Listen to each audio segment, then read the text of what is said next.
Donnie and Dolly, the team is supported by ableauctions.ca. Closing your business? We can help.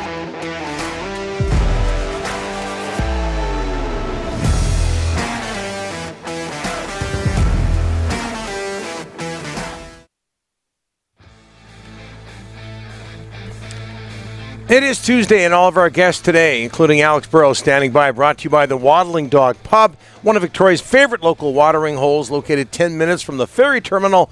The Waddling Dog Pub is the place to be for great food, cold drinks, and all summer sports action with their dog-friendly patio, a new summer menu, and music poker Saturdays, Rick. Everyone is welcome at the Waddling Dog Pub. Don't miss their fully stocked liquor store and 30-room boutique hotel attached. There are countless reasons to come, sit, and stay at the Waddling Dog. As we're joined now by former Canuck, former Daniel and Henrik Sedin line mate, Alex Burrows, as Daniel and Henrik make their way into the Hockey Hall of Fame, along with Roberto Luongo. Alex, thanks for doing this, sir. How are you? Good morning, guys. Good to talk to you guys again. Yeah, absolutely. Just your reaction to, first of all, Daniel and Henrik getting into the Hall of Fame. Well, obviously well-deserved for sure for everything they did on the ice as players, but for me, it's even off the ice what they did in the Vancouver community throughout the years. Great role models for kids, for all kids that are living in BC, and on the ice, where do I start? Like, how good were they from getting drafted from the Canucks and playing the entire career, over 1,000 points each, over 1,000 games, so many memories. They've done it all, and really happy for them. And you had your best seasons, Alex, statistically at least, playing with Daniel and Henrik. And I just remember going back, for so long, everybody in the Canuck organization was trying to find the perfect line mate for the two of them, and the thought was it had to be a right-handed player. You come along, and everything really worked out. What made it work between the three of you? Well, I think, first of all, I was lucky enough to watch them closely for like 4 or 5 years nonstop, like seeing them play with Marcus, seeing them play with Trevor Linden, seeing them play with Anson Carter. Then we went on to probably Taylor Pius, Steve Bernier, and then I got a crack playing with them. So I think all that time watching them play and studying their game and studying what they like to do to create offense, I was able to witness that firsthand. And then when I got the call in St. Louis that one day, between the second and third, AV said, "Bert, you're up." And okay, so I went up, and basically it was pretty easy for me. I had two things: is give them the puck as many times as you can. So if they get more touches, we'll look better for sure. I'll probably spend more time with them. And then the second thing was go to the net and always expect the pass. Have your stick ready at the net, and they'll find those lanes. They'll find those back and forehand saucers. They'll find lanes to make those plays. And they were unique players, just the way they taught the game, the way they attacked space more than players, the way they were able to use those soft areas to make plays from the half wall or from behind the net. The way they could zigzag through the neutral zone and cross and drops and just buy themselves some more time to make plays. They were unique, and they were a lot of fun to watch, and obviously a lot of fun to play with. Trevor Linden said this, that they would tell him where to be on the ice. Did they instruct you as to where to be on the ice, or did it all come natural having watched them for so long, Alex?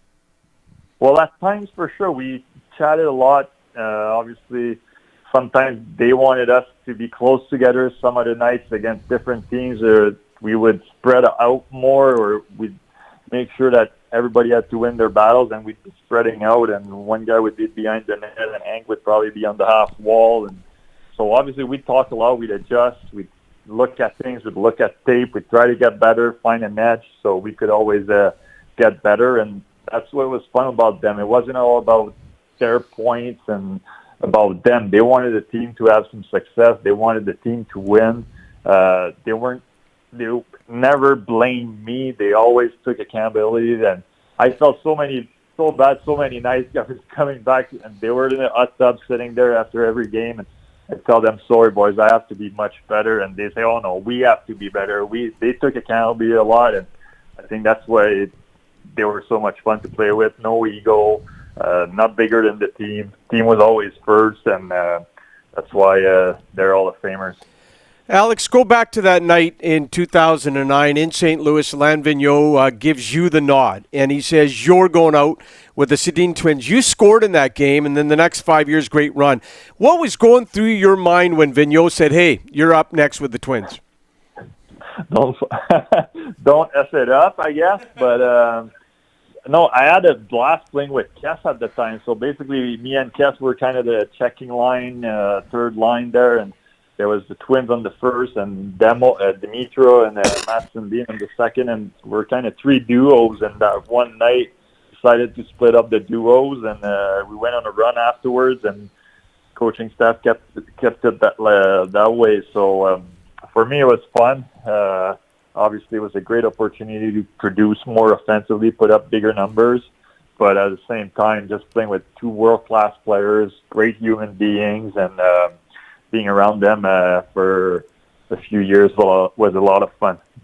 Alex, you made a good point about off-ice. You know what? They showed up to training camp number one in fitness tests. They got better every single day. You know, with the media, they had a ton of bad questions over the years. They never showed up a reporter. I mean, these guys were class acts on and off the ice, Alex. No, for sure. You just nailed it.